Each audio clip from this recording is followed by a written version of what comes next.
पायथागोरसचा प्रमेय बघितला, त्याची आपण सिद्धता पण बघितली, त्याचे गणित पण. पायथागोरसचा प्रमेय काय सांगतो की जर काटकोन त्रिकोण असेल तर तुम्ही कर्णाचा वर्ग हा उरलेल्या दोन बाजूंच्या वर्गांच्या बेरजेत का घेऊ शकता. प्रमेय तेव्हाच वापरता येतो आपल्याला जेव्हा तो त्रिकोण काटकोन त्रिकोण असतो. आता आपल्याला त्याचा व्यत्यास शिकायचा आहे. व्यत्यास म्हणजे कन्व्हर्स. पायथागोरसच्या प्रमेयाचा व्यत्यास, कन्व्हर्स ऑफ पायथागोरस थिअरम. व्यत्यास एक्झॅक्ट उलटा असतो. आता आपल्याला दिलेला त्रिकोण काटकोन त्रिकोण नाहीये. दिलेला त्रिकोण कोणता पण आडम-घडम त्रिकोण आहे, ज्याच्या तीन बाजू कोणत्या पण असू शकतात. आपल्याला त्रिकोणाच्या तिन्ही बाजू माहिती आहे, पण आपल्या जर त्या तीन बाजूवरून असं लक्षात आलं की एखाद्या त्रिकोणात एका बाजूचा वर्ग, त्या तीन बाजूंपैकी एका बाजूचा वर्ग हा इतर दोन बाजूंच्या वर्गांच्या बेरजे इतका आहे, तर आपल्याला तो त्रिकोण काटकोन त्रिकोण म्हणता येऊ शकतो. म्हणजे काटकोन त्रिकोण असेल तर डेफिनेटली कर्णाचा वर्ग हा उरलेल्या दोन बाजूंच्या वर्गांच्या बेरजे इतका असतो. आता उलट आपल्याला त्रिकोण काटकोन त्रिकोण नाही दिलेला आहे, त्रिकोण कसाही दिलेला आहे, पण त्याच्या तिन्ही बाजू माहिती आहे आपल्याला. मग ह्या तीन बाजू जर आपल्याला माहिती आहे आणि याच्यातली जर मोठी बाजू आपण चेक केली, 6, 8, 10 मध्ये मोठी बाजू कोणती आहे? 10. हिचा वर्ग बघा तुम्ही, हिचा वर्ग किती येतो? 100. तसं ह्या उरलेल्या दोन बाजूंच्या वर्गांची बेरीज करून बघा, 6 आणि 8च्या वर्गाची बेरीज पण किती येते? 100. कारण 6चा वर्ग 36 येतो, 8चा वर्ग 64 येतो आणि 36 आणि 64 किती बनतं? 100. जर मग आपल्या समोर एखादा त्रिकोण असा आला की ज्यातल्या एका बाजूचा वर्ग, एका म्हणजे कुणाचा? मोठ्या बाजूचा वर्ग म्हणजे 10चा वर्ग हा उरलेल्या दोन बाजूंच्या वर्गांच्या बेरजे इतका आहे, तर तुम्ही त्या त्रिकोणाला काटकोन त्रिकोण म्हणू शकता. आणि यालाच पायथागोरसच्या प्रमेयाचं काय म्हणतात? व्यत्यास. इथं त्रिकोण हा कोणताही असू शकतो, आपल्याला त्याचे तिन्ही बाजू माहिती असतात आणि आपल्याला बघायचं असते की तो काटकोन त्रिकोण आहे किंवा नाही. तर ते कसं बघू शकतो आपण? इंग्लिश मध्ये समजून घ्या. In a triangle if the square of one side, ह्या तीन साइड पैकी एका साइडचा जर स्क्वेअर, म्हणजे एक साइड म्हणजे कोणती घेणार तुम्ही? छोटी नाही घेऊ शकत, मोठी साइड घ्या. 6, 8, 10 मध्ये मोठी साइड कोणती आहे? 10. 10चा स्क्वेअर किती येतो? 100 is equal to the sum of the squares of remaining two sides. जर हा 10चा स्क्वेअर यांच्या दोघांच्या स्क्वेअरचे ऍडिशन इतका आहे, तर हा काटकोन त्रिकोण आहे. This is the right angle triangle and it is called as a converse of Pythagoras theorem. लक्षात येते का तुम्हाला? प्रमेय आणि व्यत्यासामध्ये नेमका फरक कुठे पडतोय?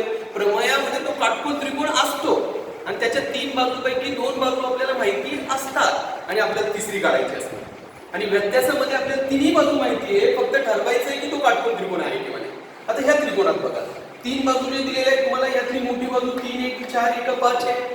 5 तिचा स्क्वेअर करा, किती येतो? 5चा स्क्वेअर 25 येतो तो. नंतर 3 आणि 4च्या वर्गाची बेरीज करून बघा, ती पण किती येते? 25. म्हणून तुम्हाला हा ट्रायंगल PQR कसा म्हणावा लागेल? काटकोन त्रिकोण म्हणजे राईट अँगल ट्रायंगल. आता हे मी एक्झाम्पल सांगितलं तुम्हाला, त्याचा ऍक्च्युअल गणित असं विचारतं.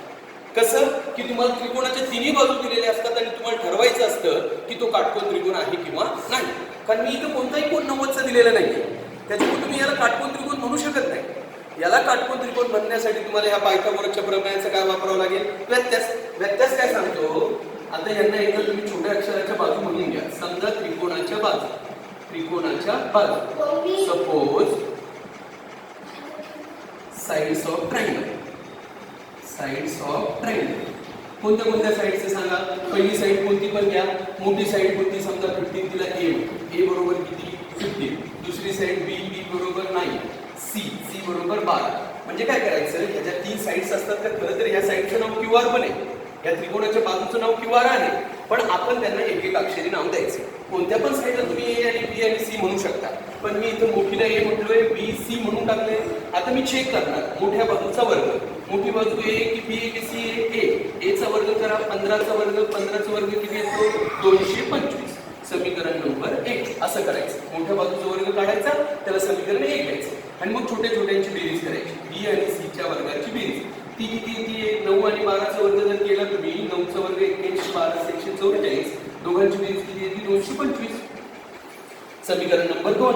मग लिहायचं समीकरण 1 व 2 वरून. समीकरण 1 व 2 वरून फ्रॉम इक्वेशन 1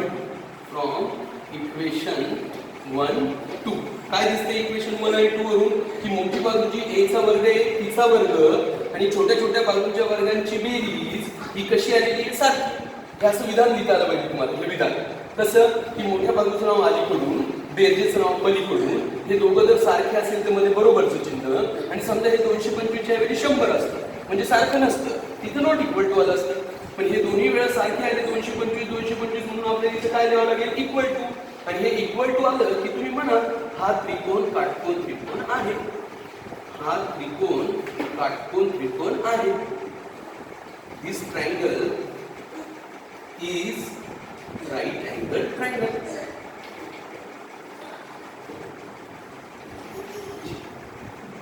कारण द्यायचं तर कारण देऊ शकता, कन्वर्स ऑफ पायथागोरस थेरम. लक्षात येतंय का? गणित कसं विचारताय समजतंय का तुम्हाला? आता तुम्हाला तिन्ही बाजू माहिती आहे, तुम्हाला ठरवायचंय की तो काटकोन त्रिकोण आहे किंवा नाही. तर त्याचे ह्या स्टेप आहे. कशा स्टेप आहे? सगळ्यात पहिल्यांदा त्रिकोणाच्या बाजू ज्या असतात त्या ए बी सी या अक्षराने लिहून घ्यायच्या. मग मोठ्या बाजूचा वर्ग करायचा, छोट्या छोट्या बाजूच्या वर्गांची बेरीज करायची, दोघं 1 आणि 2 इक्वेशन देऊन चेक करायचे सारखे आले का. आले तर काटकोन त्रिकोण आहे आणि नाही तर नाही. आणखी एक गणित आहे तुम्हाला दाखवतो मी, बघा. सांगा मला याच्यात मोठ्या बाजू कोणत्या कोणत्या आहेत? समजा त्रिकोणाच्या बाजू. सांगा आता कोणत्या बाजूला काही पण म्हणा तुम्ही. समजा एला 9 ला तुम्ही ए म्हणताय, ए बरोबर 9, ई बरोबर 41, सी बरोबर 40. तुम्ही कोणत्या बाजूला ए म्हणा, कोणत्या बाजूला बी म्हणा, कोणत्या बाजूला सी म्हणा, काही फरक पडत नाही. पण चेक करताना मात्र पहिल्यांदा मोठी बाजू लिहावी लागते. सांगा मोठी बाजू कोणती यातली? बी. बीचा वर्ग करा, 41 चा वर्ग करा, तो येतो 1681. मग नंतर बी संपलाय आता तुमचं. आता राहिलंय ए आणि सी, त्यांची बेरीज करा. म्हणजे त्यांच्या वर्गांची. ए चा वर्ग 9, सी चा वर्ग 40, 9 चा वर्ग 81, 9 स्क्वेअर 81, 40 स्क्वेअर 1600, आणि दोघांची बेरीज परत येते बघा 1681. हे इक्वेशन 2, हे इक्वेशन 1. चेक करा काय वाटतं तुम्हाला फ्रॉम इक्वेशन 1 and 2. काय वाटतंय समीकरण 1 व 2 वरून तुम्हाला दोघं सारखे आले की नाही आले? हे 1681, हे 1681.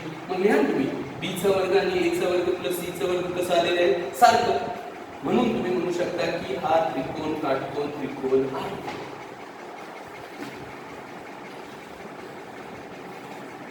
समजतंय का? स्टेप कळताय का तुम्हाला सगळ्यांना? अगदी सोपं आहे. गणित लक्षात ठेवावं लागेल तुम्हाला. त्रिकोणाच्या तिन्ही बाजू माहिती असतात आणि तुम्हाला ठरवायचं असतं की तो काटकोन त्रिकोण आहे किंवा नाही. तर ते ठरवण्याची ही टेक्निक की पहिल्यांदा त्या त्रिकोणाच्या बाजूंना ए बी सी हे नाव देऊन घ्या. मग मोठ्या बाजूचा वर्ग काढा, त्याला इक्वेशन 1 म्हणा. उरलेल्या बाजूंच्या वर्गांची बेरीज करा, दोघं चेक करा सारखे येतात का. आले तर बरोबरचं चिन्ह द्या, नाही आले तर नॉट इक्वल टूचं चिन्ह द्या. हे गणित बघून घ्या. आणखी तिसरं तुम्ही सांगा मला या त्रिकोणाच्या बाजू कोणत्या कोणत्या आहेत? समजा त्रिकोणाच्या बाजू सांगा. एक बाजू सांगा कोणती पण. ए बरोबर किती घेतली? समजा 10, बी बरोबर 15, सी बरोबर 20. कोणत्या पण बाजूला तुम्ही ए म्हणू शकता, कोणत्या पण बाजूला तुम्ही बी म्हणू शकता, आणि कोणत्या पण बाजूला सी म्हणू शकता. पण चेक करताना पहिल्यांदा मोठी बाजू ठेवा. सांगा ए मोठी की बी की सी? सी. सी चा वर्ग करा, बी चा वर्ग किती येतो? 400. त्याला इक्वेशन नंबर किती म्हणा? 2. आता सी नाव तुमचं संपलंय. आता राहिलंय कोण? ए आणि बी. ए चा वर्ग आणि बी चा वर्गाची बेरीज करा. ए चा वर्ग 10 चा वर्ग, बी चा वर्ग 15 चा वर्ग, 10 चा वर्ग किती? 100, 15 चा वर्ग किती? 225. दोघांची बेरीज 15 चा वर्ग 225, 10 चा वर्ग 100. दोघांची जर बेरीज केली तर 300 किती येते? 25. Equation number 2. आता तुम्ही चेक केलं तर तुमच्या लक्षात येईल बघा फ्रॉम इक्वेशन 1 and 2 समीकरण 1 व 2 वरून की हे मोठ्या बाजूचा वर्ग 400 आलाय आणि छोट्या छोट्या बाजूंच्या वर्गांची बेरीज 325 आली. याचा अर्थ ह्या मोठ्या बाजूचा वर्ग आणि या छोट्या बाजूंच्या वर्गांची बेरीज सारखी नाही आली. सारखी नाही म्हणून तुम्ही म्हणू शकता की हा त्रिकोण काटकोन त्रिकोण नाही. काटकोन त्रिकोण नाही. This triangle is not right angle triangle. असं गणित करावं लागणार तुम्हाला. हे पायथागोरसच्या प्रमेयाच्या व्यत्यासाचं गणित आहे. पायथागोरसच्या प्रमेयात आणि व्यत्यासात एकच फरक आहे की प्रमेयात काटकोन त्रिकोण देतात, 2 बाजू देतात आणि तिसरी काढायला लागतात. आणि व्यत्यासामध्ये तिन्ही बाजू देतात. तिन्ही बाजू घ्या तुमच्याकडे, फक्त तुम्ही ठरवा की तो काटकोन त्रिकोण आहे किंवा. समजतंय ना कसं ठरवायचं? 3 गणित मी तुम्हाला सॉल्व्ह करून दाखवलेले आणि 3 गणित तुम्हाला सॉल्व्ह करायला दिलेले. इथे मी तिन्ही बाजू दिलेले आहे. याच्या 3 बाजू बघा 16, 12, 20. तुम्ही कुणाला ए म्हणा, कुणाला बी म्हणा, कुणाला सी म्हणा आणि ह्या स्टेप वापरा. इथं ए बी सी बघा, इथं ए बी सी बघा आणि ठरवा की हे त्रिकोण काटकोन त्रिकोण आहे किंवा नाही. काटकोन त्रिकोण आहे किंवा नाही हे ठरवण्यासाठी अशा स्टेप्स तुम्हाला वापराव्या लागतील. लक्षात घेण्याचा प्रयत्न करा.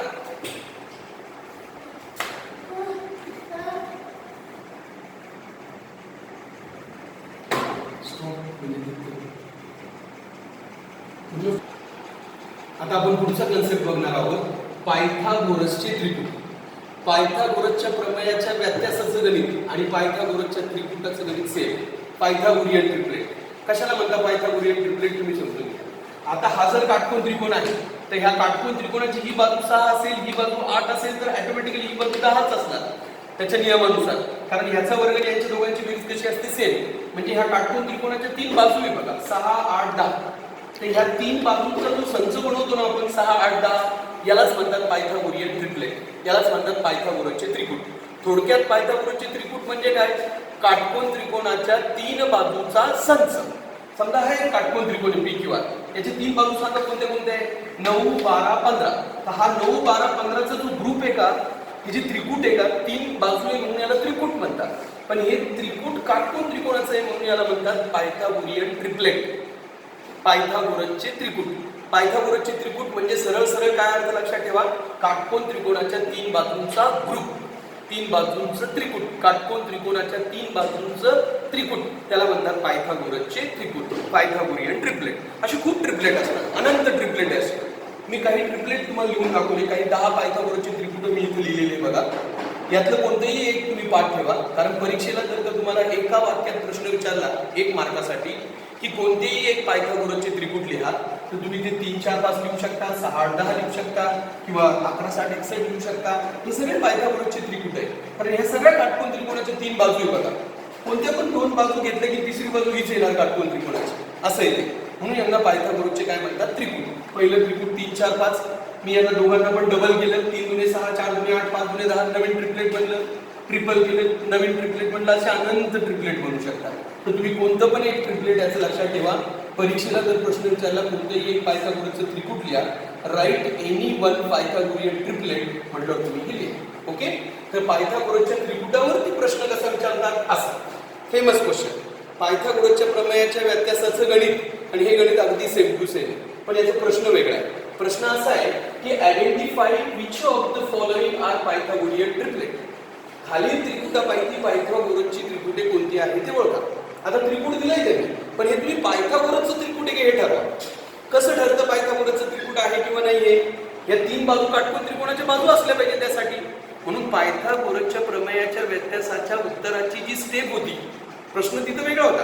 प्रश्न काय होता, काटकोन त्रिकोण आहे किंवा नाही ठरवा. Determine if the triangle is right angle triangle or not.